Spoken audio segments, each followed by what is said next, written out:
Tu dinero en acción, episodio 51.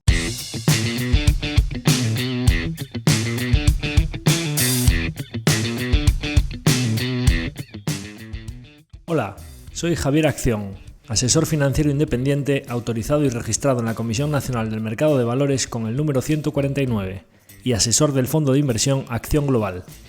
Te doy la bienvenida a Tu dinero en acción, tu podcast de inversión, donde hablaremos de manera sencilla y cercana de conceptos, métodos y alternativas para rentabilizar tus ahorros. Si te planteas sacarle partido a tus ahorros o quieres descubrir qué opciones te interesan más, te invito a quedarte para aprender sobre finanzas con un lenguaje directo y sin tecnicismos. Si tienes alguna pregunta, duda o sugerencia, puedes contactar con nosotros utilizando las distintas vías que encontrarás en nuestra página web www.accioninversiones.com.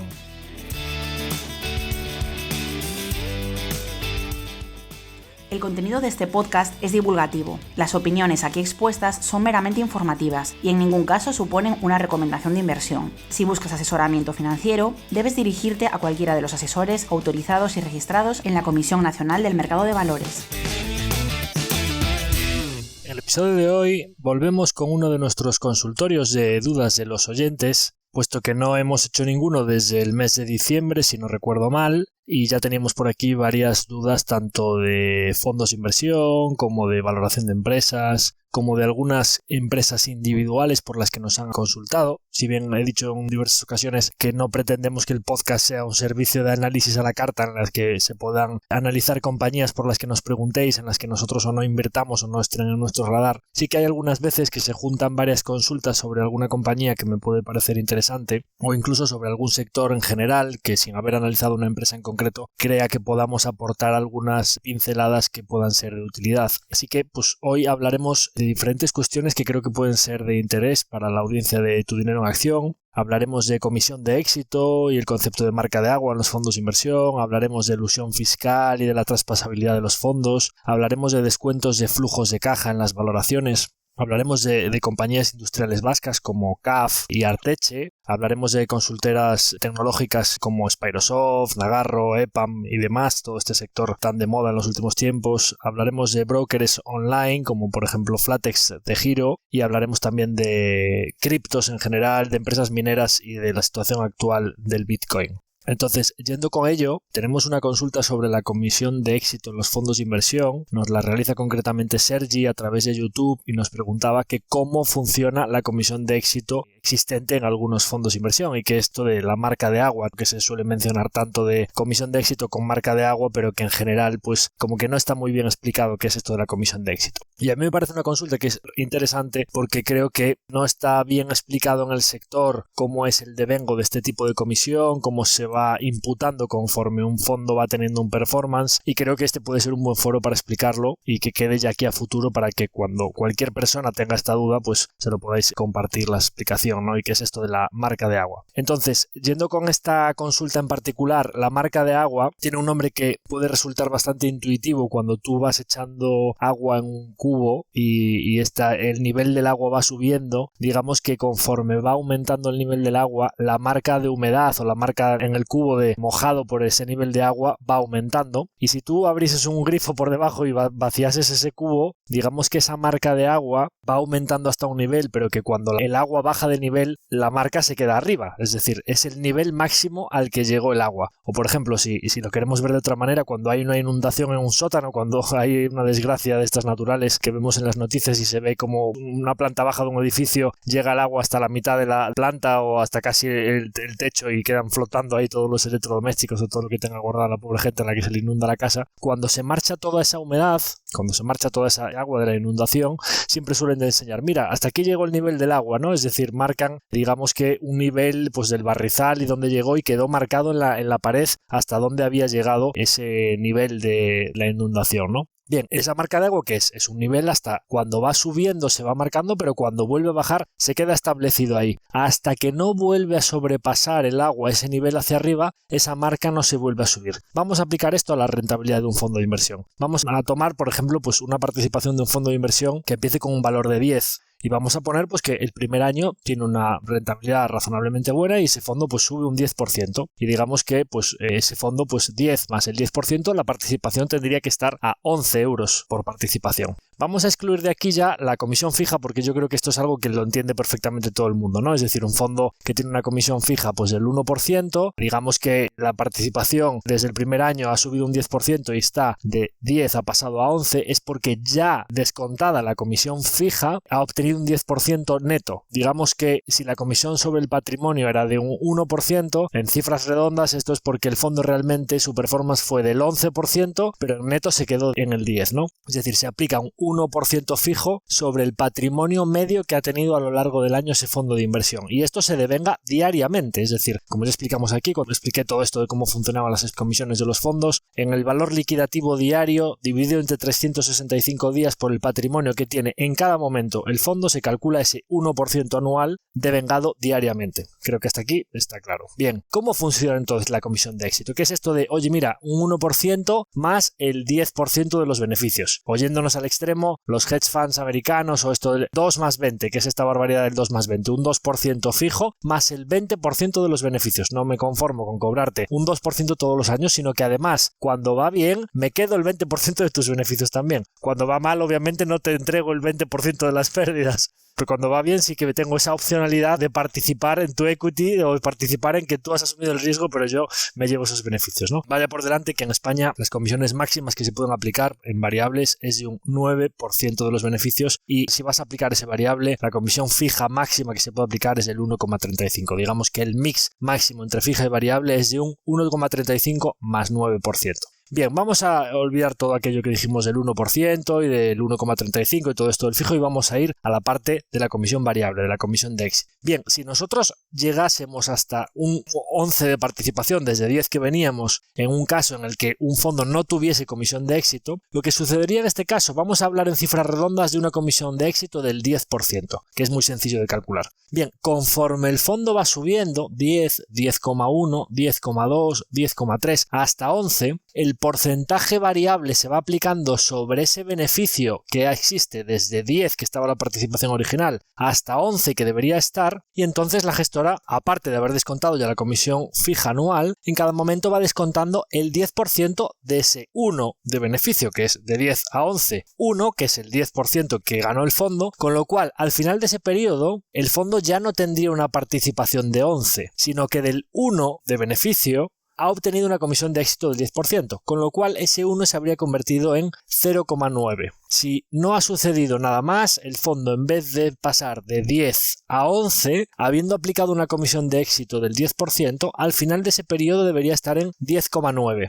Y la marca de agua ha quedado ahí establecida. Hasta ahí llegó el nivel de la inundación. Hasta ahí llegó el nivel de nuestro performance. Vale, y ahora empieza a irle mal al fondo. Y baja de 10,9 a 10,8 a 10,7. Se deja de aplicar comisión de éxito. Porque no he vuelto a superar los máximos anteriores. No he vuelto a tener un performance adicional sobre el que yo tengo que aplicar comisión de éxito. ¿De acuerdo? Con lo cual 10,5, 10,4 no estoy cobrando comisión de éxito, solo sigo cobrando la comisión fija. Bien, yo había cobrado el 10% con una participación a 11. Ahí quedó establecida la marca de agua. ¿Conformes? Bien, vuelve a empezarle a ir bien. 10,5, vuelve a mejorar el fondo, 10,6, 10,7, 10,8. Bien, superamos 11, que es donde estaba la marca de agua. Y el fondo llega a estar en 12. Bien, si llega a estar en 12, entonces mi marca de agua queda nuevamente establecida en un punto más elevado y yo tengo que aplicar el 10% no de 1 que tenía de beneficios, sino que ahora tengo 2. Como yo ya había restado una comisión de éxito del 10% sobre 1, sino que es decir, ya estaba en 10,9, realmente ahora mis beneficios ya no son de 2, sino que es de 0,9 que tenía de beneficio más el 1 del siguiente año, pues tendría que estar en 11,9. Bien, pues entonces aplico el 10% sobre eso y vuelvo a tener la participación en el nivel correspondiente. ¿De acuerdo? Digamos que es un sistema variable de retribución que viene a llevarse un porcentaje del performance o de los beneficios, pero de los nuevos beneficios que se produzcan sobre los máximos anteriores. Eso es lo que es la marca de agua. Si bajamos de ese nivel, se deja de aplicar la comisión de éxito. ¿De acuerdo? Mi opinión particular sobre la comisión de éxito, ¿cuál es? Que también me ha preguntado mucho la gente. Oye, ¿tú estás de acuerdo con el tema de la comisión variable? ¿Crees que eso incentiva a los gestores? Bueno, vamos a ver, cada uno debe establecer sus sistemas de retribución conforme un poco pues al tipo de partícipes que tiene, al tipo de fondo, al tipo de filosofía de inversión, a la rentabilidad que espera obtener y demás. A mí, por lo general, una comisión de éxito no me parecería mal si la comisión fija es muy baja. Es decir, oye, mira, yo voy a ir a variable, yo confío mucho en mi gestión, creo que voy a hacer unos retornos muy buenos y creo que puedo obtener pues, el 10 o el 20% de los beneficios, pues claro, entonces no puedes poner, si tú quieres lo bueno de los dos mundos, no, es que yo me voy a llevar el 1 y pico fijo y además es que cuando vaya muy bien me voy a llevar un porcentaje, claro, es que tú imagínate un fondo que haga retornos de doble dígito al 10% de los beneficios, un 10 o 15% anual, estamos hablando de un 1 más 1,5, si le sumas el 1,35 es que te puedes ir hasta el 3% anual de comisiones y un 3% anual a lo largo de muchos años es una verdadera barbaridad, es como ir a la pata coja para los partícipes en su rendimiento a largo plazo, ¿no? Partiendo de la base de que doble dígito, un 8 o 10% se puede hacer con un indexado que te cuesta un 0,1, ¿de acuerdo? Entonces, el alfa adicional que te tiene que aportar un fondo que tenga esa estructura de comisiones tiene que ser muy superior a la que tiene que hacer un índice para que te compense pagar toda esa estructura de comisiones. Ahora, no, mira, pues yo es que no cobro variable, cobro solo el fijo. Bien, razonable, una comisión razonable, ni del 2 ni del 2,5, un 1,5, no sé, en ese entorno, entre el 1 y el 1,5 más o menos un fondo que sea activo, más bien 0,60 o 0,80 los de renta fija, más bien un 1,5, 1,7 los de renta variable, me parece correcto. No, bueno, pues es que yo sí que creo que tengo que aplicar un performance fee porque mi gestión y tal. Bueno, pues entonces, si tú te vas a llevar el 10 o el 15% de los beneficios, entonces el fijo anual que te lleves cuando los años malos tiene que ser muy bajo. Y en general, como filosofía, me parece que la comisión de gestión para unos gestores que ya tienen que hacer su trabajo, es decir, joder, si tú estás trabajando por la gestión de un fondo, el hecho de que te premien porque vayan las cosas bien o el hecho de que te premien porque la rentabilidad de un fondo sea buena, si eso es tu trabajo, no te tienen que dar un incentivo porque la rentabilidad del fondo sea buena, ¿no? Todo esto de alinear los intereses para que, ¿cómo que alinear los intereses? Sí. En mi caso particular, por ejemplo, nuestro fondo. Oye, yo trabajo todos los días, muchas horas en que la rentabilidad del fondo sea buena y mejore, además que ya os he dicho aquí muchas veces que estamos teniendo una muy mala racha de retornos ya desde hace una temporada y pues trabajo todos los días para que eso mejore porque, claro, el fondo tiene mi apellido, el futuro económico de mi familia, la subsistencia, tanto mía, mi profesión, de las personas del equipo, del futuro del fondo y de todo mi trayectoria profesional y demás, tanto mi orgullo profesional como la manutención económica de mi familia depende de ello. Oye, más interesado que yo en que el retorno del fondo sea bueno no hay nadie. A mí me gustaría estar 30 o 40 años haciendo esto. O sea, ¿cómo voy a cobrarle yo? Si tú asumes el riesgo como partícipe, si te va bien, el beneficio tiene que ser tuyo. Yo ya estoy cobrando una comisión por hacer mi trabajo, ¿no? Existe un poco de incentivo oye, como no me voy a llevar parte de la pérdida y sí que me voy a llevar una parte del beneficio, puedo asumir riesgos excesivos para obtener un retorno muy alto y que entonces la comisión variable sea superior. Todo esto son preguntas al aire que cada uno, pues cuando escoja un fondo, tiene que hacerse sus preguntas, ¿no? Pero por lo general, yo creo que un gestor, más en los gestores que tenemos todos nuestros ahorros o nuestro patrimonio financiero invertido en el propio fondo que gestionamos, creo que ya tenemos los intereses alineados porque que el fondo vaya bien es muy bueno para nosotros a nivel profesional, que además somos partícipes del fondo, con lo cual, pues mejor que mejor, intereses doblemente alineados y oye, pues cuando va bien, pues el beneficio tiene que ser de los partícipes, entre los cuales, en mi caso, yo me incluyo, ¿no? Soy el primero beneficiado como partícipe, pero que además yo tenga que quedarme un trozo de los beneficios, a mí no me termina de encajar. Aunque pueda haber filosofías que digo, oye, pues yo lo cobro variable, pero entonces tiene que ir a cambio de una comisión fija mucho más baja.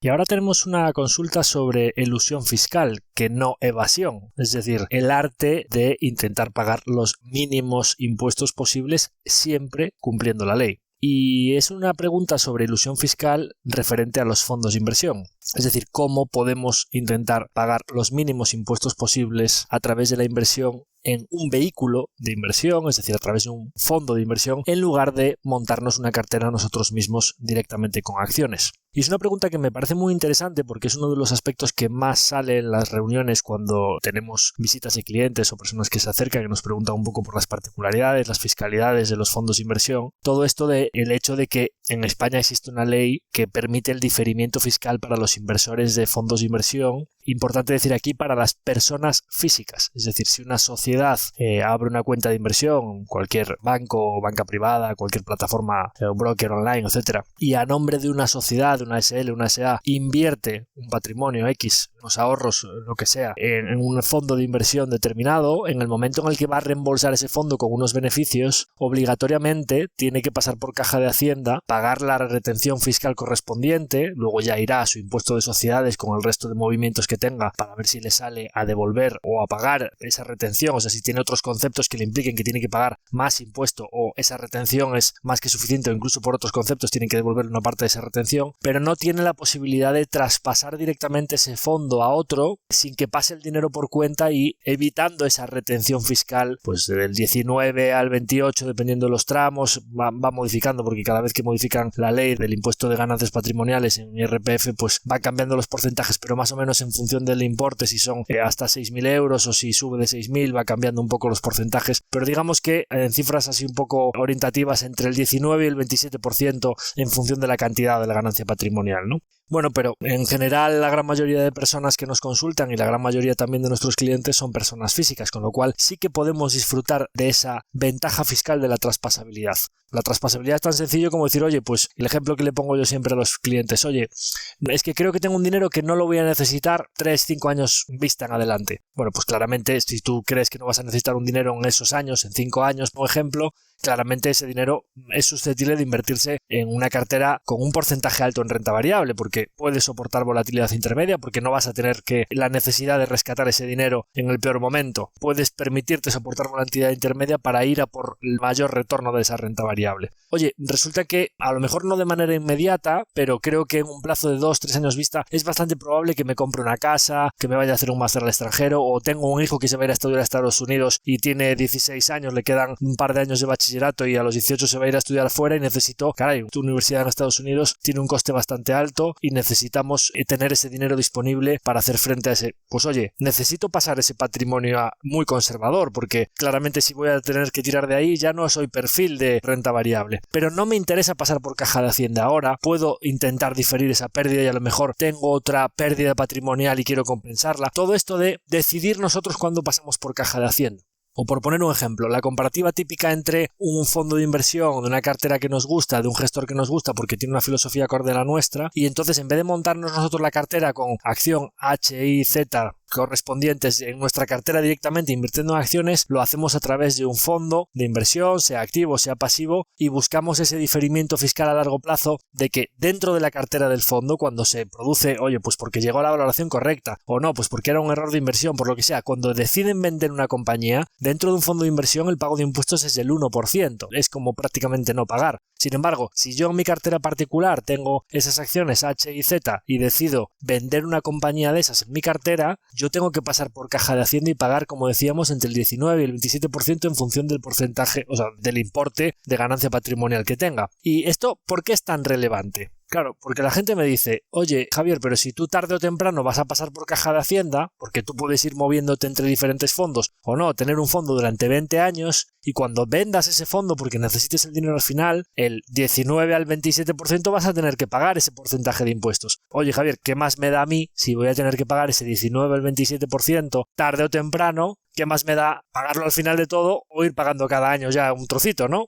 Pues la diferencia es crucial. Y os voy a dar algunas cifras. Para empezar, mi máxima aquí siempre es, si puedo tener el dinero en mi mano, mucho mejor que en la mano de Hacienda. Porque ganar valor temporal, ganar un flujo más a corto plazo en vez de a largo plazo te permite invertir ese dinero por el camino y generar intereses para ti. Por eso un flujo presente en una empresa vale más que un flujo futuro, porque la inmediatez de ese flujo te permite rentabilizar ese dinero. Y tú durante todos esos años que no estuviste pagándole ese 20% a Hacienda, ese dinero lo sigues manteniendo en tu cartera, en tu fondo de inversión, generándote intereses para ti, mientras que si tú cada año ya sacas ese 20% de los beneficios, es un dinero que te deja de generar a ti. De hecho, se va para las manos a Hacienda y ya sabemos un poco lo que hacen con él, con lo cual es mucho mejor que nosotros tengamos ese dinero en nuestras manos generando interés compuesto para nosotros y que al final de todo solo paguemos una vez. ¿Y cuáles son estas cifras? Vamos a poner un supuesto, no voy a dar aquí 40 supuestos de tipo de interés conservador, tipo de interés más dinámico, tipo de interés más agresivo, si ahorro más, si ahorro menos, un caso muy estándar, ¿no? Digamos una persona que tenga un ahorro medio y me diréis, joder, Javier, es que al principio cuando está saliendo de la universidad es muy complicado ahorrar 500 o 1000 euros, voy a ahorrar solo 100. Vale, pero cuando tengas 40, 45, 50 y a lo mejor tus hijos ya estén fuera, pues creo yo que habrá mucha gente de 50 años en adelante que tenga capacidad de ahorro incluso superior a 500 euros al mes. Con lo cual vamos a hacer un promedio. Vamos a poner que al principio ahorres 100 y al final ahorres 1000. Punto medio a lo largo de tu trayectoria, 500 euros. Muy bien.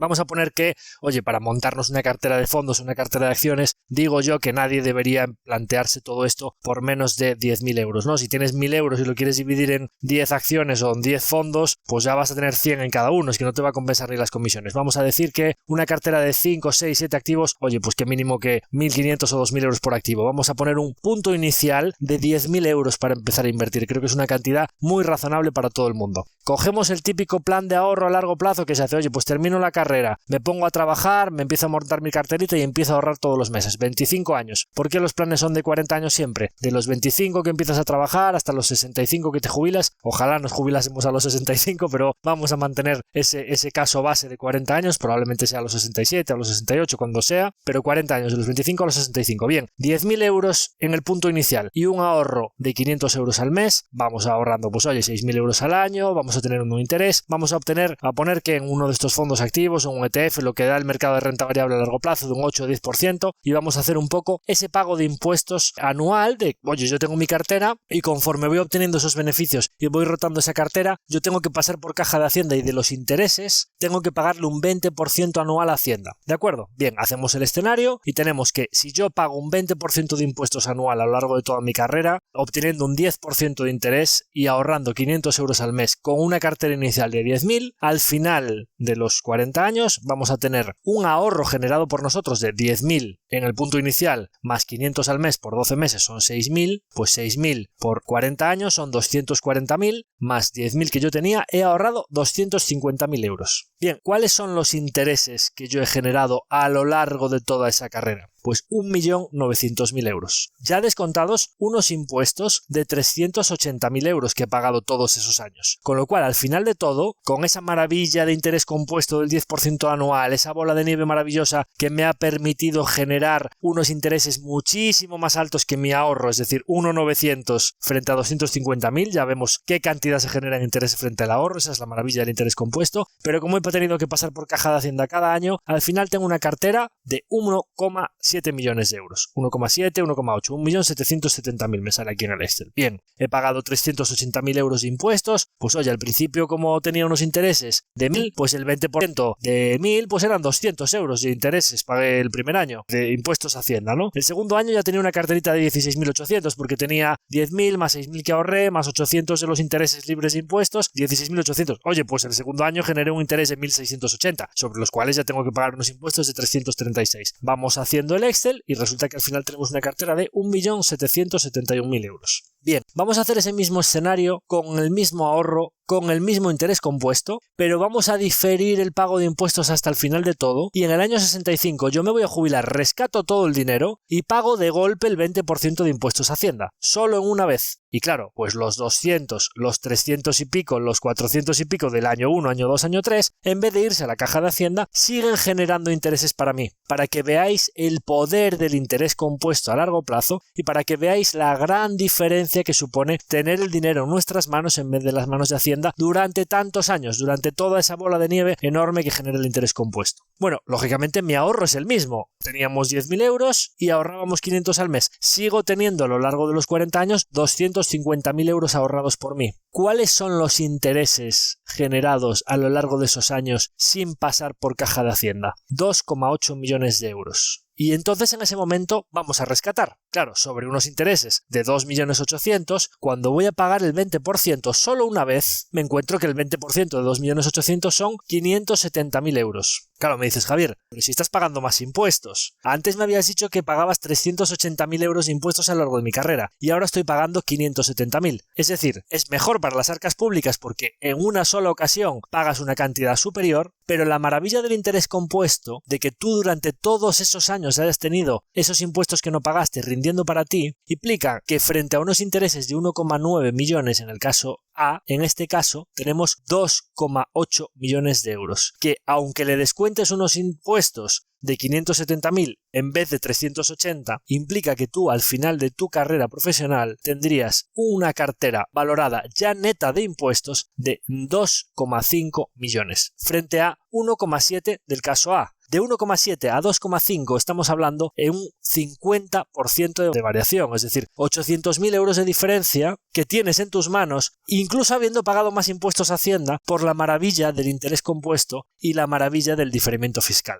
Esta es la enorme diferencia de pagar impuestos todos los años a pagarlo solo una vez en el momento final. Por eso es tan importante que utilicemos estrategias de inversión que nos permitan la elusión fiscal o el diferimiento de impuestos a largo plazo. Y ahora tenemos una pregunta. Tony Casterán nos preguntó a través del formulario de la página web, es decir, del formulario de los datos de contacto. Nos preguntó Tony que yo había comentado una vez por qué no utilizaba descuentos de flujos de caja. Es decir, que yo dije que cuando valoraba compañías no utilizaba modelos de descuentos de flujo demasiado complejos a la hora de valorar. Y me preguntaba si esto era por algún motivo, porque en general en la industria, sobre todo en los servicios de análisis de sell side y demás, es muy típico hacer descuentos de flujo para traer al valor presente esos flujos con una tasa de descuento, dar un valor objetivo, decir, oye, pues esto tiene un valor presente de tanto, entre tantas acciones en circulación que hay de esta compañía, pues la acción debería tener un valor de X, ¿no? Bien, el principal motivo por el que yo no utilizo modelos de descuentos de flujo es el siguiente. Un modelo de descuento a muchos años vista, una pequeña variación que tú hagas en alguno de tus cálculos cuando tú intentas extrapolar el Excel durante muchos años, una pequeña variación en tasa de crecimiento terminal, en la tasa de crecimiento que tú establezcas a partir del año 5, una pequeña variación en los márgenes que pongas en el año 2, año 3, año 4, todo eso es brindis al sol, es decir, estás lanzando una moneda al aire y estás diciendo, oye, pues yo estimo que esto va a tener unos márgenes de tanto. Claro, si tú cambias el margen operativo del 17 al 20%, la tasa de descuento en vez de un 10 le pones un 8,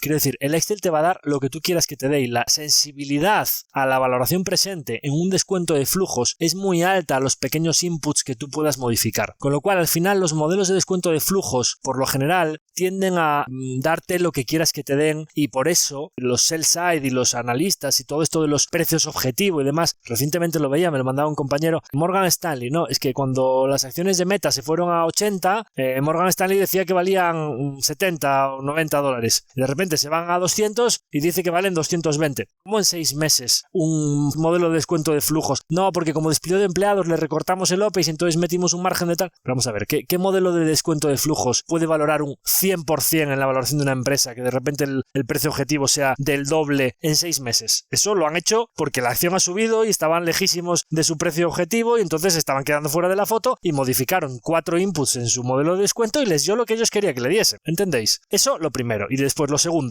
Realmente, si lo pensáis, un modelo de múltiplos, es decir, oye, pues esta compañía a qué Enterprise Value Free Cash Flow está cotizando, ¿no? Es decir, ¿cuántas veces tengo que pagar yo los flujos de caja que me genera esta compañía cada año para comprármela en mercado? ¿Cuántos años tardo en recuperar esa inversión vía flujos? Realmente, esto es una especie de modelo de descuento, en las cuales a mí lo que me gusta tener es un marco de actuación de decir, oye, ¿cuánto crece de esta empresa? ¿Qué márgenes operativos tiene? ¿Cómo es de fuerte su ventaja competitiva? ¿Qué tasas de crecimiento puede tener a los próximos 5 años? Bien, yo me establezco unos modelos, unos parámetros y demás y en base a los factores cualitativos y cuantitativos de la compañía, digo, oye, ¿cuál es un margen de seguridad que a mí me hace pensar que a unos años vista, aunque pueda haber una contracción de múltiplo, imaginemos, ¿no? Si, oye, pues yo esta empresa pues está a 25 veces flujo de caja. Bien, si el mercado se pone tenso, si la tasa de crecimiento de esta compañía se ralentiza un poco, si pasa por momentos, oye, ¿cuál es el menor múltiplo que yo creo que el mercado podría pagar por esta compañía? Pues imagínate, 15 veces. Vale, yo tengo que asumir que en mi TIR pues hay una compresión de múltiplo y que entonces eso va a ser una TIR negativa. Vale, ¿cómo van a crecer esos flujos de caja? Pues yo creo que pueden crecer a tanto, los márgenes me hago, oye, realmente yo lo que estoy haciendo es un modelo de descuento inverso, en vez de obtener los flujos y descontarlos para ver cuánto vale la compañía, yo estoy cogiendo lo que vale la compañía y diciendo, ¿cuánto está pagando el mercado por esto? Yo creo que esto es razonable o no en base a mi modelo de flujo de caja futuro, de lo que yo creo que puede obtener en ventas, en EBITDA, en EBIT, en flujo de caja la compañía a unos años vista, y digo, este precio al que está cotizando la empresa hoy es razonable para que incluso en un escenario negativo, incluso aunque haya un poco de compresión de múltiplo, con los flujos de caja que yo creo que va a hacer, yo creo que no voy a perder dinero. Imaginémonos ya si yo lo que creo es que una compañía al múltiplo actual está por debajo de lo que yo creo que debería valer el mercado. Oye, pues una situación de estrés, una situación de que el mercado ha caído mucho en general, o una situación en una compañía está pasando factores temporales que el mercado le ha contraído mucho el múltiplo, o una situación que a mí me encanta, que es compañía de una capitalización inferior a $1 billion dollar, que está por debajo de muchísimos radares, que aún no ha entrado en todo ese momento en el que ya todos los fondos pueden acceder a ella, o que es un poco menos líquida, y que digamos, oye, es que todas las empresas comparables en crecimiento en ventas, en márgenes, en calidad, en equipo gestor, etcétera, están a 22 veces. Oye, esta compañía está a 13, 14 veces. Ya no solo es que no crea que me la vayan a mandar a 7, 8 veces flujo de caja, sino que yo creo que como mínimo va a seguir pagándose a 13 o 14 y me voy a llevar lo que crezca, pero existe la posibilidad de que durante ese camino la valoración de la compañía converja con sus comparables cuando pase a ser una compañía de una capitalización mayor y entre en más radares y me venga de regalo un upside en forma de re-rate adicional. Claro, de 13 a 20, pues es que te estás llevando un poquito más de un 50% de retorno solo vía expansión de múltiplo, que lo divides a lo mejor en 5 años, pues estás hablando de cerca de un 10% anual solo vía expansión de múltiplo. Imagínate que la compañía por el camino crece al 15% anual, pues es que te va a hacer un más 25, ¿no? Entre expansión del múltiplo y el flujo de caja. Yo siempre digo aquí, no solo no hago descuentos de flujos de caja muy complejos, sino que me gusta mucho más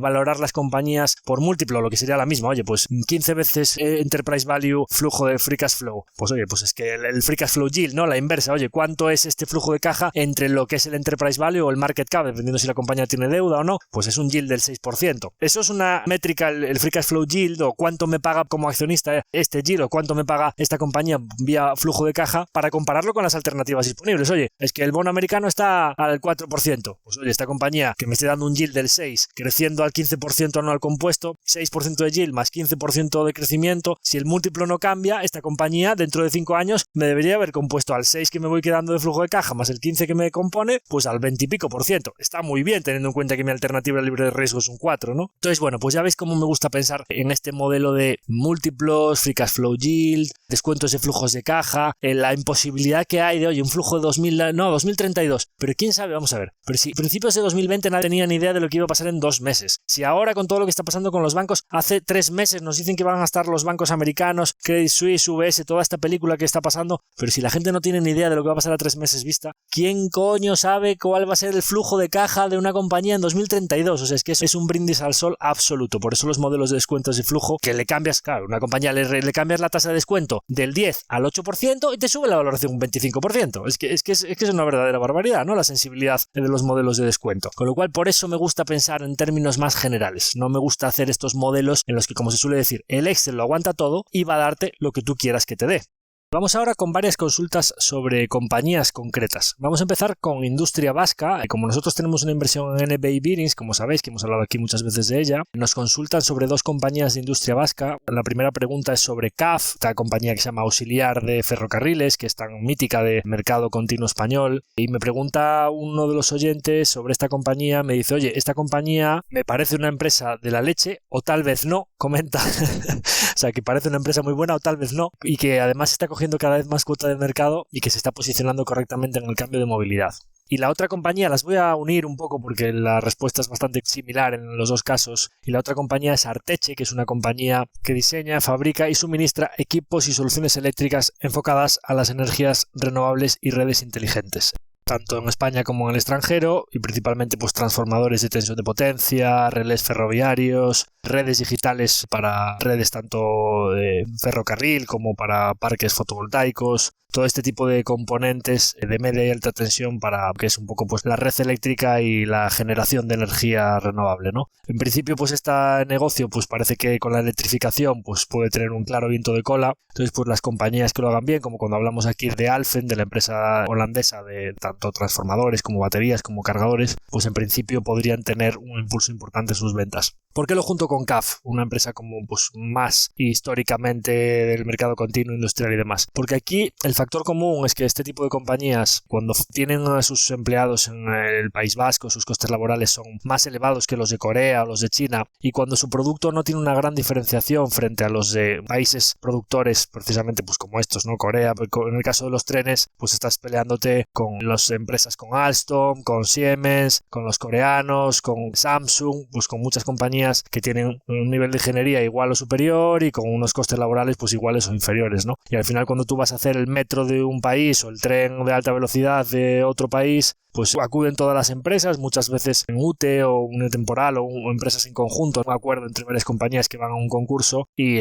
uno de los factores principales para que un país con su gasto público, una comunidad autónoma para su metro, etcétera, se decida por una u otra propuesta, hay cuestiones técnicas, hay cuestiones de plazos, hay cuestiones de avales y de seguridad, pero por supuesto uno de los factores fundamentales es el precio. Con lo cual, como un tren no se diferencia mucho de otro, no hay nicho que digas, no, pues es que esto tiene un pricing power, tiene una diferenciación tecnológica crucial, tiene una ejecución en la manufactura que permite hacerlo a unos plazos muy diferentes que el otro, no, es que el mantenimiento posterior, digamos que no son negocios que sean susceptibles de tener alto margen, ¿no? Digamos que son negocios que siempre van a tener un poco ese perfil commodity o esa estructura de P&L o de una cuenta de resultados con unos márgenes operativos bajo presión. Y bueno, no hay que más que ver la cuenta de resultados de CAF, de auxiliar de construcciones y auxiliar de ferrocarriles, esta empresa mítica del mercado continuo español, para ver que es una compañía que en los últimos años, digamos que más o menos en los últimos 10 años, ha duplicado ventas, de facturar en torno a 1.400 millones de euros a facturar un poquito más de 3.000 millones en los últimos años, un crecimiento bastante planito, algunos años de un 2, los mejores años de un 10, últimamente está haciendo crecimientos del 6-7%.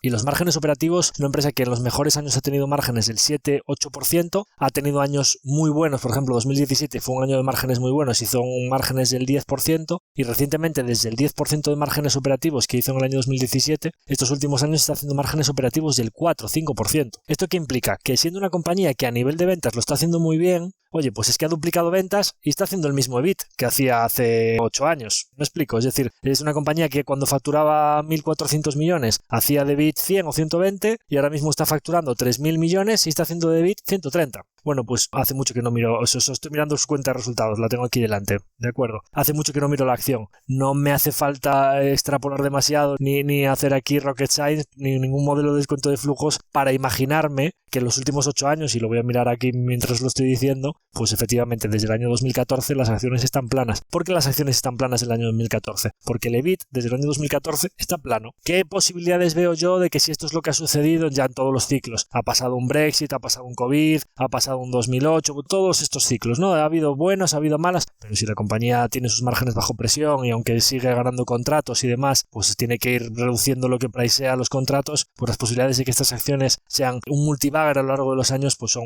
muy reducidas, ¿no? De hecho, como hablamos aquí en el caso de los bancos, claro, CAF le fue bien cuando había que construir el país, cuando toda Europa estaba montando redes ferroviarias y había menos competencia asiática, pues claro, durante esos años CAF fue una de las mejores compañías del mercado continuo, ¿no? Una compañía pequeñita, muy bien gestionada y oye, es una de las mejores compañías a nivel de gestión que los propios de NBI me han dicho que es una compañía que admiran por su gestión y demás. Claro, a nivel de márgenes, y una de las cosas que se comenta cuando CAF fue allí a ver a NBI, a de rodamientos, porque tienen colaboraciones a nivel de rodamientos, de hecho pues tengo entendido que es uno de sus clientes y demás, en algunas series pequeñas, supongo que pueden hacer muchas más cosas a futuro, pero que a día de hoy una de las cuestiones que comentaba NBI y CAF, de las cosas que se comentan en el sector es que CAF, o sea, así como NBI admira a CAF a nivel de gestión, CAF lo que admira son los márgenes de NBI, porque al final pues una compañía como tan pequeñita como NBI que está haciendo márgenes del 17% y subiendo y que los estaba haciendo antes de COVID de más del 20%, pues claro, CAF haciendo márgenes del 4% dirá, oye, pues este producto tan de nicho como los rodamientos con pricing power, que cuando entras en un conjunto tiene bastantes costes de cambio para salirte y demás, pues parece que además tan eficientes como son NBI, que compran el producto en China, lo traen a la fábrica de Oquendo, todo ese proceso, pues parece que lo que es envidiable son los márgenes de NBI. Por eso nosotros invertimos en una compañía como NBI, no invertimos en compañías industriales. Te estás batiendo el cobre con la mano de obra de los coreanos o de los chinos, etcétera, ¿no? En los que al final tu ventaja competitiva es el precio, con lo cual al final pues a bajar el precio cualquiera lo baja cuando tiene una necesidad, ¿no? En el caso de Arteche, 3/4 de lo mismo. Tengo muy buenas referencias de la gestión de Arteche, incluso la propia NBI, cuando yo me puse a mirar esto le preguntaba, oye, ¿qué sabéis de esta gente? Pues la verdad es que tienen muy buena fama en el País Vasco, se parecen gente muy seria, muy trabajadora y que hace las cosas muy bien. ¿Qué sucede? Bueno, pues un poco 3/4 de lo mismo. Cuando tú vendes un producto bastante commodity como es un transformador, pues oye, oye, tienes que hilar muy fino para que conforme tú aumentas las ventas, una compañía que con la electrificación y todo lo que está pasando, con energías renovables, todos los parques fotovoltaicos, todos los parques eólicos que se están haciendo en España y todo este viento de cola de la electrificación, una compañía que está creciendo en los últimos tiempos al 6-7%. No parece que sean crecimientos muy altos, ¿no? ¿Qué márgenes está haciendo? Bueno, es una compañía que en los años buenos hizo márgenes de los datos que tenemos desde que cotiza, 4 al 6%, y que recientemente en los últimos 12 meses que tengo datos está haciendo márgenes operativos del 2-3%.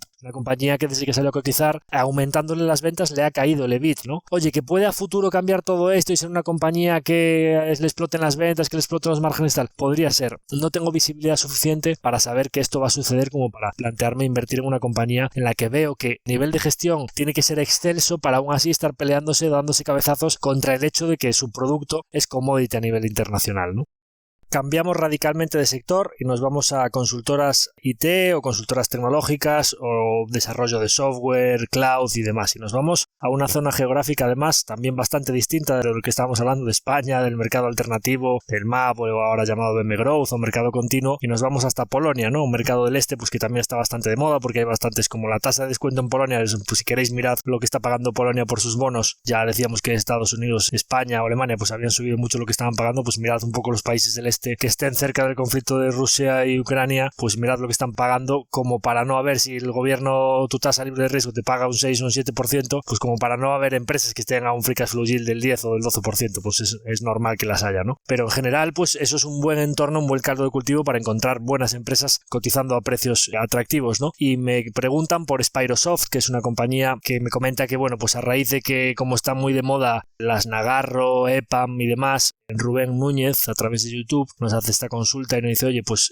ahora que están de moda estas compañías, me parece que hay una pues que está menos seguida, que es más pequeña y con más crecimiento, y que además pues que el CEO tiene entrevistas en YouTube y que se le ve bastante sensato. Bueno, en general voy a hacer aquí varios comentarios, primero sobre el sector en general y todo esto de que las compañías estén de moda y las consultoras IT, y luego en concreto sobre Spyrosoft. En general no me voy a pronunciar en concreto sobre estas compañías porque tengo colegas de profesión, pues tanto Valentum como Truvalio y demás, y Cornamusa también, de Carlos Aizpurúa, que llevan Nagarro y que recientemente pues ha habido un ataque bajista o se especulaba con la posibilidad de que saliese un short report y estuvieron cayendo las acciones durante unos días, luego recuperaron un poco, salió el CEO y Alejandro Estebaranz pues también hizo una publicación sobre todo ello y tiene una posición muy fuerte en el fondo y demás.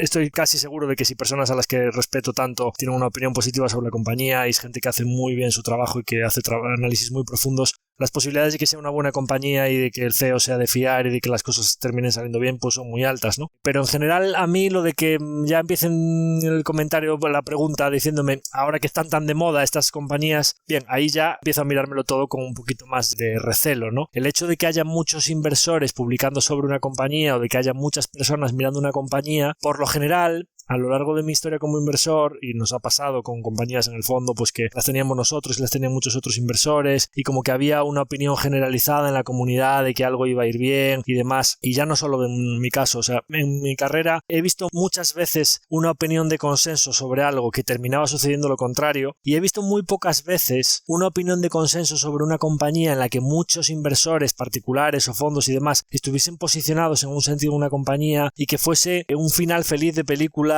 en el que a todos les fuese bien y todas esas personas terminasen ganando mucho dinero con esa compañía. Casi uno de los únicos casos en los que hay un consenso de que es una buena compañía es Constellation Software, y digamos que es la excepción que se sale de la regla, pero por lo general, sea cuando fue el caso de Barford Capital, cuando hablamos de Meta Platforms, ya veremos qué tal va. En general, muchas compañías que son, digamos, FinTwit darlings o compañías en las que hay un consenso en la comunidad, y sobre todo cuando hay una base de accionistas muy retail, cuando un fondo posicionamiento short, un fondo bajista, un hedge fund encuentra una compañía en la que la base de accionistas es retail, esa compañía ya se la mira con más detenimiento, con más posibilidades de hacer un ataque bajista, porque en general las bases accionistas retail son como menos formadas, reaccionan con más pánico a los ataques bajistas. Cuando empieza a caer una compañía empiezan a buscar más los tres pies al gato de lo que lo haría un accionista institucional, etcétera, etcétera. Digamos como que el caldo de cultivo está más abonado, hay más posibilidades de que un ataque bajista termine con un overnight o una apertura de un -40 al día siguiente, ¿no? Dicho todo lo cual, y sin entrar a valorar concretamente ni Nagarro, ni EPAM y demás. Sobre las consultoras IT en general, yo soy bastante receloso de invertir en este tipo de sectores en los que hay un componente horas hombre bastante importante. Es decir, oye, si una consultora IT al final cuando hacen un proyecto, sea Indra, sea Nagarro, sea pues cualquier compañía de estas, EPAM, al final, o Altia, o cualquier compañía de, oye, pues te voy a hacer un proyecto para que ahorres costes, para que digitalices tu compañía, para que aumentes un proceso, para que mejores la tecnología de tu empresa y demás. Bien, por lo general, un trabajo horas hombre quiere decir, necesito tantas personas, tantos ingenieros o tantos programadores informáticos, etcétera, para hacer este trabajo, me cuestan tanto sus nóminas, en qué país estoy, qué nóminas tengo que pagar. Horas hombre quiero decir, la escalabilidad de estos negocios es compleja porque al final los servicios centrales o los costes fijos que tú tienes que puedes escalar, es decir, que cuando tú aumentes las ventas no te aumenten los costes, es muy complicado. Por lo general estas empresas veréis que cuando aumentan las ventas tienen un aumento de los costes muy proporcional, es decir, necesitan contratar más ingenieros, más programadores por eso digo que es un trabajo muy horas hombre, ¿no? Y entonces cuando es un trabajo horas hombre, ¿qué entra? ¿Cuál es el factor fundamental para poder acceder a esos contratos, para poder dar esos servicios? Que pagues las mínimas horas hombre posible, ¿no? Es en el caso de Nagarro, pues por eso al final está pagando horas hombre de India y vendiendo horas hombre de Estados Unidos y de Europa. Como sus clientes saben que paga horas hombres en India, le pone un techo hasta donde puede cobrarles y tampoco tiene el pricing power que tendría una empresa que tenga los ingenieros en San Francisco o en Londres o en París. Me explico, es decir, todas estas dinámicas requieren de un componente de eficiencia en la gestión, de ser hiperpulcro a la hora de escoger a qué contratos acudes y de que en general haya casos muy concretos de en este sector complejo, que es un sector complicado para que las cosas te vayan bien, pues una Humanis, una Altia, etcétera, en los que hay una excelencia en la gestión, un Tino Fernández, una persona detrás que renuncia a acceder a contratos que están por debajo de su límite de rentabilidad, que escoge muy bien cuáles son sus clientes, que escoge muy bien a qué empleados contrata, a qué proyectos va, cuánto paga, qué oficinas tiene, dónde tiene, como en cualquier otra empresa que está en un mercado competido y que tiene sus márgenes bajo presión,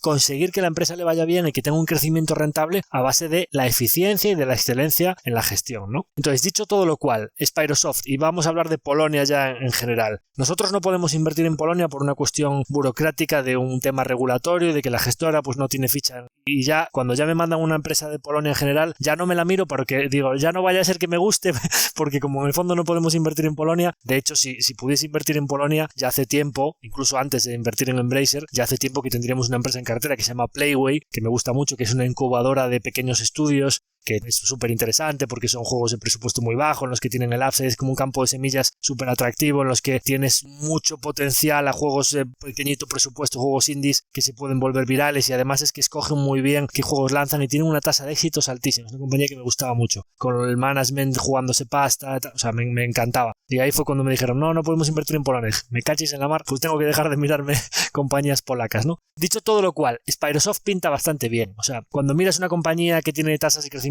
del 50-60% en top line, que parece que está en un proceso de expansión de márgenes, cuando ves que el management se está jugando mucha pasta, el CEO fundador tiene tantas acciones, parece que tiene bastante atractivo. Ahora, ¿qué miraría? Bueno, primero, es una compañía con poco histórico. Cuando una compañía de estas que crece tan rápido tiene solo un histórico de 2 o 3 años, no sabemos cómo se va a comportar en un ciclo bajista, si le vienen en contra y tal. Si yo esta compañía la viese con un histórico, claro, también ahí es donde está la ventaja, ¿no? De una compañía que tiene poco histórico, poder tener un edge en ese análisis para poder diferenciar lo que puede, o sea, cogerla pronto, ¿no? Pues una compañía que capitaliza 600 y pico millones de zlotys al cambio, pues es que son 150 millones de dólares americanos, ¿no? O sea, en euros, pues probablemente estaríamos hablando de todavía menos, 100 y pico millones, ¿no? Claro, pues es tan pequeñita y poco líquida, pues ahí es donde para un inversor particular puede tener sentido, si diferencia una compañía buena de una compañía del montón, de montarte pronto. Parece que va bien, desde que salió a cotizar la evolución es muy positiva, los números dicen que la compañía está bien gestionada. Yo miraría un poco la parte del circulante, veo que una parte importante del flujo de caja se les va en circulante. Parece que de momento el incremento de los receivables, o sea, que consuma caja al crecer vía circulante, porque sus clientes al crecer, pues en los periodos de pago se le van acumulando un poco esas facturas pendientes de cobro. Parece que de momento pre-COVID ha multiplicado las ventas por 4 y parece que los receivables receivables también se están multiplicando por 4 o por 5, pero sería una métrica que, siendo una empresa polaca de crecimiento rápido y demás, yo miraría toda la parte del circulante y miraría un poco los receivables y un poco los periodos de cobro, que no pueda haber ahí ningún foco de que estén emitiendo más facturas de las que cobran y demás. Tendría, en una compañía que todavía no tiene mucho histórico, mediría un poco el tamaño de la posición para que, si veo que va bien y que van ejecutando, que tenga margen para poder ir añadiendo cuando tenga más histórico y tenga más track record. Y una cosa muy importante,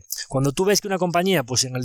definición de su actividad, pues una empresa de ingeniería de software, soluciones integradas en la nube, inteligencia artificial y machine learning, todo este tipo de cuestiones, software empresarial, ingeniería y consultoría tecnológica y demás, cuando hay todas estas cosas pues tan de moda, todos estos nombres tan bonitos y demás, yo aquí lo que subyace es que quien va a tener un edge diferencial para saber si esta compañía va a ir bien o no es quien sepa exactamente lo que hacen, quien sepa diferenciar si su solución es superior a la de la competencia o no, y sobre todo quien sepa diferenciar si a lo largo del ciclo, si a lo largo de los próximos años esta compañía es capaz de innovar y de ofrecer soluciones a sus clientes, que su ventaja competitiva con respecto a la competencia o las soluciones de la competencia sean igual o superiores, es decir, que no pierda comba cuando estás en una compañía, aprendizaje automático, inteligencia artificial y demás, pues oye, con tal y como cambia de rápido ese sector, que sea una compañía en la que sus soluciones no se queden atrás. Por lo demás, parece una compañía que, viendo sus números, parece que la evolución está siendo muy buena. Como es una compañía polaca, como decía, tasa de descuento muy alta y pequeñita, todavía muy poco líquida y que no entra en muchos radares, parece que para lo que crece, lo que está generando y cómo está componiendo, parece que a un múltiplo muy razonable. Sería una compañía que, si yo pudiese, máximas, si yo pudiese invertir en Polonia, si pudiese tener un edge a la hora de analizar consultoras IT o desarrollo de software o de saber un poco de este producto, porque yo aquí, si un competidor saca una solución mejor, etcétera, tendría que mirarme muchas cosas, dedicarle muchas horas a estudiar esto para saber que no me estoy perdiendo nada. Pero si hay alguien que tenga un edge aquí para saber, esta compañía es buena, su solución es buena, estos tíos son de fiar, puedo ver de monitorizar la competencia y demás, tengo una cartera lo suficientemente pequeña para que esta compañía tan poco líquida, yo puedo invertir aquí un porcentaje de mi cartera que la acompañe en su crecimiento y demás, digamos que como mínimo los miembros en esta compañía pintan bien. Yo obviamente no puedo profundizar más porque ni por liquidez, ni por folleto, ni por el tema burocrático que os decía podemos invertir ahí. Con lo cual ya os decía que el sector IT es un poco hora sombra y que ya no me encanta. Si ya nos vamos a Polonia y demás, pues yo es una compañía que ya de primeras y por porcentajes de liquidez del fondo ya la tengo que descantar de buenas a primeras. El hecho de que un fondo tan pequeñito como nosotros y por cuestiones burocráticas en Polonia ya la tenga que descartar, como mínimo parece que es un terreno abonado para que un inversor particular pueda encontrar algo diferencial que todavía no haya tenido ese re-rate de que vayan todos los fondos a invertir ahí. Con lo cual parece que en principio podría ser susceptible de que es una compañía que a lo mejor hay algo interesante y hay que rascar más. Tenemos una consulta sobre Flatex de Giro, es una compañía sobre la que nos han preguntado ya varias veces, es un broker online que es pues un consolidador en Europa, Flatex pues la alemana pues que compró de Giro la holandesa. Bueno, pues en este sector en el que hay muchos costes conjuntos que cuando se juntan dos carteras básicamente te quedas con la base de clientes de los dos y eliminas un porcentaje de los costes importantes porque se te duplican muchos costes centrales, pues la consolidación en un sector que tiene las comisiones siempre bajo presión, que aquí el que gana es el que cobra menos por cada transacción, al operar en bolsa para todos pues, los traders y todos la gente que operan en acciones o en ETFs o en derivados y demás, pues tener una base de costes, o sea, aquí la ventaja de costes es muy importante a nivel de eficiencia para poder ofrecer precios competitivos a tus clientes y ganar cuota, ¿no? Entonces la consolidación tiene sentido. Otra de las ventajas principales que hace falta aquí es la ventaja tecnológica, ¿no? Tener una plataforma muy escalable, ser el líder en soluciones, que tengas opciones, que tengas derivados, que tengas fondos, que tengas acciones, que tengas mucha información de búsqueda de productos, que tengas las opciones para ofrecer apalancamiento a tus clientes, para un montón de cuestiones, ¿no? Que tengas una plataforma que ofrezca la mayor cantidad de funcionalidades posibles para que cualquier cliente, sea más o menos sofisticado, pues pueda acceder a invertir a través de tu plataforma. Entonces, base de costes o digamos eficiencia en costes para poder ofrecer un coste lo más competitivo posible y ventaja tecnológica. Entonces, Flatex de Giro, sin ser una compañía en la que yo haya profundizado demasiado, he de deciros que también tengo, como hablaba antes en el caso de Nagarro, pues también tengo colegas de profesión a los que respeto mucho que tienen una posición importante, concretamente Luis de Blas, el de Valentum, me ha hablado varias veces de Flatex de Giro muy bien, o sea, sé que es una compañía que ellos se la han mirado bien y que tienen una opinión buena sobre ella, así que en general, como son personas que respeto mucho su análisis y que sé que se han hecho trabajo, las probabilidades de que la compañía sean buenas son altas. Yo ya parto de la base de que no es una compañía que yo vaya a incorporar al fondo, con lo cual yo no voy a hacer un análisis completo de ella. Lo que sí que os diría es que en general en el sector, porque una de las preguntas que nos hacen aquí, que por cierto no he dicho el nombre de la persona que nos ha preguntado por ella, Oscar Rubio se llama, es una persona persona pues que ya nos ha preguntado un par de veces por Flatex de Giro y nos dice pues que su valoración actual, porque está un PER alrededor de 10 y pues oye, parece que tiene un management alineado y un producto que cree que es ganador frente a la competencia, ¿no? Entonces, en general, pues yo deciros que el sector tiene varias dependencias externas en función de la liquidez que tenga la gente, del ciclo bursátil alcista o bajista. Como sabéis, en 2021 pues hubo mucha especulación en bolsa y hubo mucha liquidez en el sistema y hubo mucha gente que se metió a invertir para luego retirarse del mercado. Entonces, al final, que el ciclo sea alcista o bajista hace que la gente opere más y eso para ellos pues es un incremento, un impulso en su negocio, con lo cual aquí hay un porcentaje de ciclicidad bastante importante, ¿no? Esa es la primera parte. Con los ciclos bajistas o alcistas hay una parte cíclica en su negocio. Y después, la segunda parte, que es una dependencia externa para ellos, es que ellos, una de las partes de su negocio son las comisiones que cobran por operar, que eso, como decía, pues es cíclico, y otra parte es que ellos obtienen un beneficio por el fondeo de todo el dinero que tienen allí depositado sus clientes, que no está invertido en acciones, es decir, oye, tú tienes una cartera de 100.000, pero tienes invertidos 80.000 en acciones, los otros 20.000 los tienes allí depositados, ellos ese dinero pueden hacer dos cosas con él. Primero, pueden prestárselo a otros inversores para un porcentaje de apalancamiento, o sea, para que ellos inviertan más dinero del que tienen allí invertido y cobrar por ese dinero, o pueden invertirlo en el mercado, pues en bonos, en letras, etcétera, para rentabilizarlo por encima de lo que te pagan a ti por esa liquidez. Es decir, no dejan de ser un servidor financiero que obtiene un margen de intereses por el dinero que hay allí. Y los entornos alcistas de tipos de interés son muy buenos para este tipo de brokers. Es decir, con tipos al cero ganan mucho menos por el fondeo, digamos, que por el cash que tienen allí depositado, que con tipos al 4 o al 5%. Y los tipos se mueven, como hemos visto recientemente, con lo cual esto es otra parte que no es controlable para ellos a nivel de negocio. Con lo cual, dos variables tan importantes como la ciclicidad del mercado bursátil y la ciclicidad del mercado de tipo de intereses son variables externas que intrínsecamente van a hacer que estos negocios, el mercado, como sus ganancias van a ser bastante fluctuantes a lo largo del ciclo y eso va a impactar en sus márgenes y en sus beneficios para los accionistas, el hecho de que esté a PER 10 no implica que sea una compañía de muy buena calidad que está barata, sino que es una compañía que puede ser buena dentro de un sector cíclico y con variables poco controlables para su equipo gestor, que merece estar barata. ¿Por qué merece estar barata? Porque hay veces que va a ganar 100, otras veces va a ganar 50 y el mercado, las ganancias lumpio, digamos, muy variables o que son bastante como una montaña rusa, el mercado te la suele pagar, o lo que digamos, la falta de recurrencia, el mercado la suele pagar a un múltiplo mucho más bajo que una empresa que sea como un martillo pilón, que no tenga dependencias externas, que su management pueda ir subiendo precios a lo largo del tiempo. Claro, Flatex de Giro no puede ir subiendo los precios a sus clientes a lo largo del tiempo, porque si sube los precios de la comisión de 3 euros por transacción a 5 euros por transacción, se te marcha todo el mundo a Interactive Brokers, ¿de acuerdo? Entonces, esas serían un poco las variables que yo miraría aquí. La ganancia de clientes, la consolidación, por qué esta gente puede tener una solución más eficiente que los de su competencia, si son los más eficientes en costes, cuál es la evolución de sus márgenes, cuál es su ciclicidad, la dependencia de su cuenta de resultados al margen de tipo de interés, etcétera, etcétera, ¿no? Son las variables que yo miraría. Dicho todo lo cual, por lo que yo conozco el sector, por lo que he mirado, por lo que me han dicho, por toda la información que tengo, yo, si en algún momento me mirase algún broker por eficiencia en costes y por calidad de su plataforma a nivel de propuesta tecnológica, directamente la que me miraría no sería Flatex de Giro, sería Interactive Brokers. Dicho todo lo cual, Interactive Brokers había que habérsela mirado o había que haber, en caso de que alguien quiera tenerla en cartera, antes de que se fuesen los tipos del 0 al 5, porque es una compañía a la que claramente le ha beneficiado mucho la subida de tipos de interés y que, si no me equivoco, lo podéis mirar, ahora hace tiempo que no la miro, creo que recientemente estaba haciendo máximos históricos por toda esa subida de tipos de interés que están beneficiosa para ellos. Otro ejemplo, como cuando hablamos aquí de situación de mercado, de que hay compañías a las que les está yendo bien y que el mercado está discriminando el grano de la paja y están haciendo máximos históricos, compañías ya que están atendiendo a sus fundamentales, no a que sea un pánico que se venda todo. Pues Interactive Brokers ha hecho máximos históricos también, otro ejemplo de compañía de máximos recientemente, ¿no? Con lo cual, sector un poco complicado en cuanto a la ciclicidad de las comisiones de compra-venta por el ciclo bursátil, un poco complicado en cuanto al margen de intereses por todo eso del fondeo y que además estás expuesto un poco a lo que marquen los bancos centrales y al precio del dinero, y en el que es muy importante la eficiencia en costes y la plataforma tecnológica.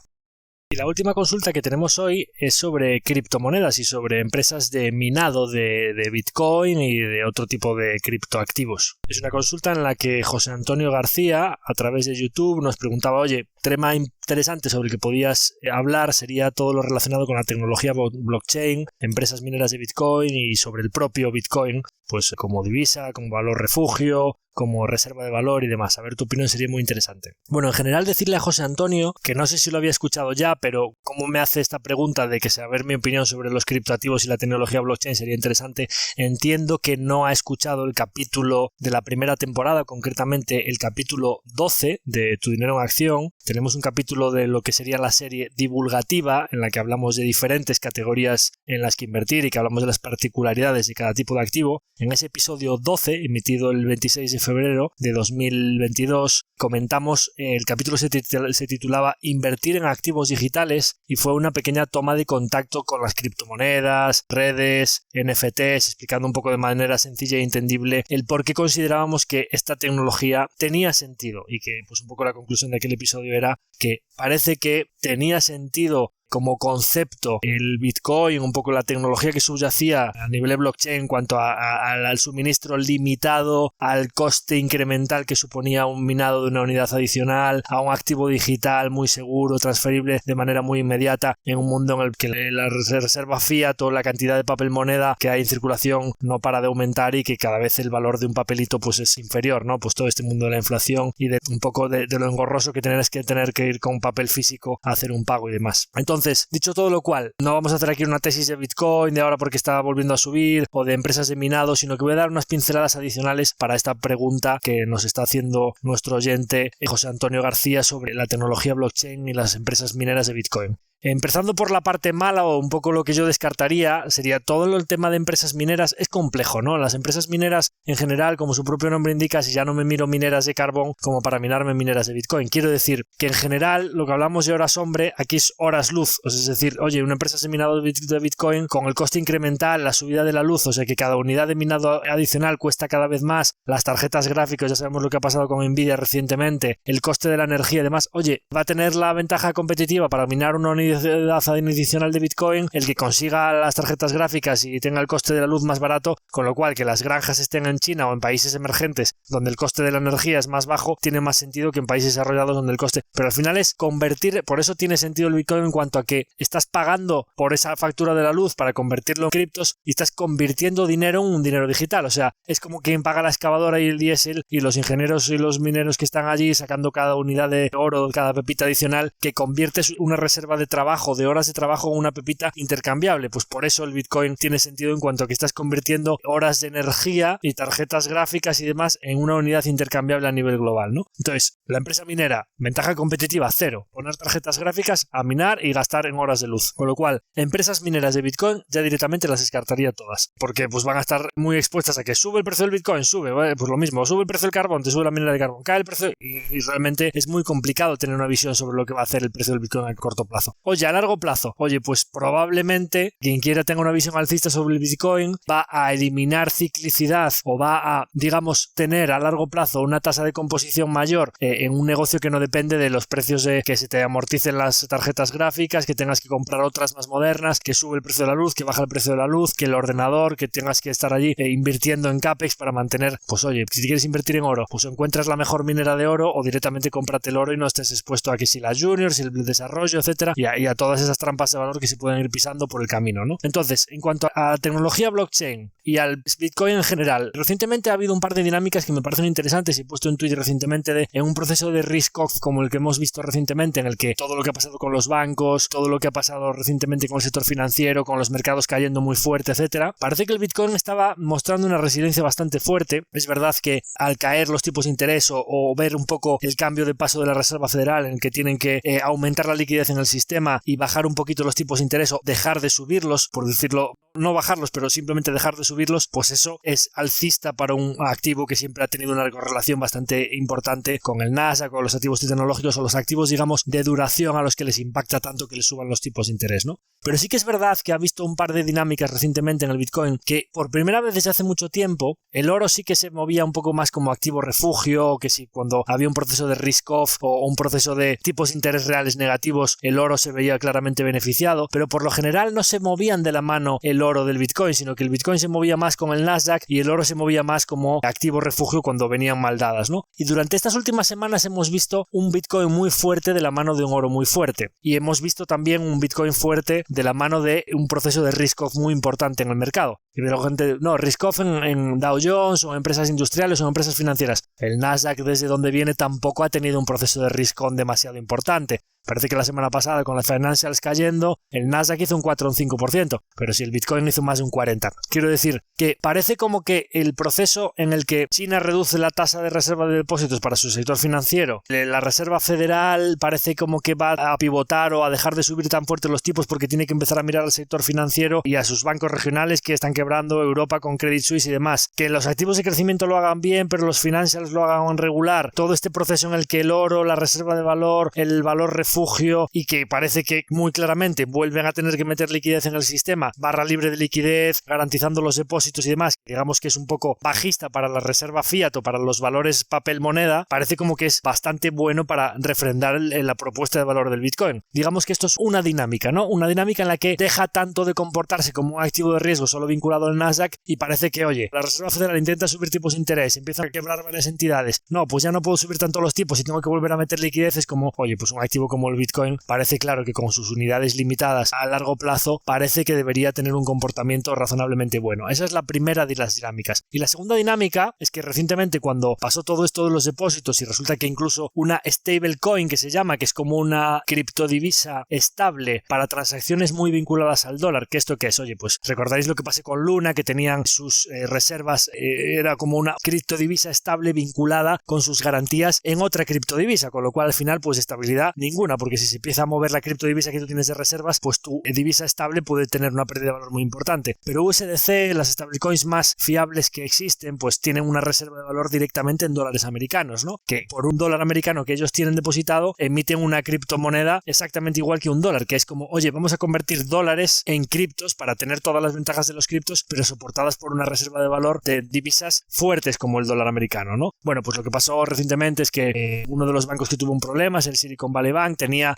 una de las partes de dólares la tenían depositados allí, cuando vieron que parte de los depósitos los podían perder, pues incluso una de estas divisas tan estables pasó de 1,1 con el dólar, o sea, un USDC era exactamente igual a un dólar americano, pasó a 0,85 para luego recuperar muy rápido y tal, como que parecía que incluso ni una reserva de valor en dólares era estable, ¿no? Bien, esto lo que hizo fue que inversores que podían decidir invertir en Ethereum, en Solana, en USDC, en diferentes criptodivisas más o menos estables, dijesen, oye, pues en este proceso en el que ni siquiera la más estable referenciada al dólar tampoco parece que sea incluso tampoco de fiar, pues es que me voy directamente al Bitcoin. Digamos que los flujos dentro del mundo cripto han favorecido a que se concentre más dinero en Bitcoin y menos en otras divisas. Cuando grabamos aquel capítulo yo os decía, oye, parece que esta tecnología tiene sentido sin ser ningún experto y tendría que dedicarles muchísimas más horas a todo esto de las criptos y a la tecnología que subyace, a todas las tecnologías que se están desarrollando aquí, porque esto es un mundo muy muy cambiante en el que seguro que va a haber ganadores, pero que seguro que va a haber perdedores. Y yo no me lo jugaría toda una carta, de hecho me lo jugaría a